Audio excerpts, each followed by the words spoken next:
আজ একটু পড়বো ভেবেছিলাম, কিন্তু রিলস দেখতেই সময় চলে গেল। এই ছেলে মেয়ে আর কতকাল আমাকে উপেক্ষা করবে? কে কে কথা বলছে? হ্যাঁ, কে কে কথা বলছে? আমি তোর পড়ার টেবিল। কে বিল? তুই কথা Oh my বলছিস? god. হ্যাঁ, এতদিন তো নীরবে সহ্য করেছি, আজ আর না। তুই এখন শুধু মোবাইলে ব্যস্ত। পড়া, স্বপ্ন।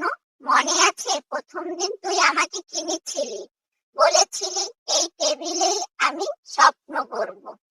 তুই যখন ক্লাস টেস্টে ফেল করেছিলি, আমার উপর মাথা রেখে কেঁদেছিস। আমি সান্ত্বনা দিতাম না হয়তো, কিন্তু ছিলাম। আমার ভুল হয়ে গেছে টেবিল, তোকে সত্যিই অবহেলা করেছি। ভুল করেছিস ঠিক আছে, কিন্তু স্বপ্নের দিকে ফিরতে দেরি করিস না।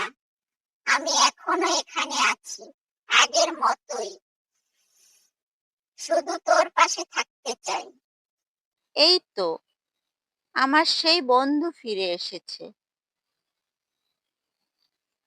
তোমাদের স্বপ্নগুলো কোথাও হারিয়ে গেলে একবার তাকাও সেই টেবিলটার দিকে, হয়তো সে এখনো অপেক্ষা করছে।